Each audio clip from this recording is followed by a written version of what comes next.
Zohran মামদানিকে সমর্থন দেওয়া ইহুদিদের স্টুপিড বললেন যুক্তরাষ্ট্রের প্রেসিডেন্ট ডোনাল্ড ট্রাম্প। মঙ্গলবার 4 নভেম্বর ট্রুথ সোশ্যালে এক পোস্টে তিনি মন্তব্য করেন। দ্য ইন্ডিয়ান এক্সপ্রেসের এক প্রতিবেদনে এই তথ্য জানা যায়। পোস্টে ডোনাল্ড ট্রাম্প লিখেন, নিউ ইয়র্কের মেয়র নির্বাচনে যেসব ইহুদি ডেমোক্রেট প্রার্থী মামদানিকে ভোট দিয়েছে তারা মূলত বোকা এবং ইহুদি বিদ্বেষী। তাদের এমন পদক্ষেপ আমেরিকান ইহুদিদের বিরুদ্ধে যাবে। এর আগে মামদানির পরিবর্তে আরেক ডেমোক্রেট এন্ড্রু কুমরোকে ভোট দিতে আহ্বান জানিয়েছিলেন তিনি। মামদানির মেয়র নির্বাচিত হলে নিউ ইয়র্ক শহরের জন্য বরাদ্দ কেন্দ্রীয় অনুদান বন্ধের ঘোষণা দেবেন বলে হুমকি দিয়েছিলেন তিনি।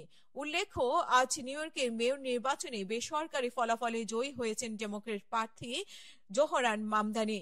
এর ফলে নিউ ইয়র্কের প্রথম মুসলিম মেয়র হতে যাচ্ছেন তিনি। স্বাধীন প্রার্থী এন্ড্রু কুমোকেও পরাজিত করে গণতান্ত্রিক সমাজতান্ত্রিক দাবিদার মামদানি শহরের প্রথম মুসলিম মেয়র হিসেবে জয়লাভ করেন।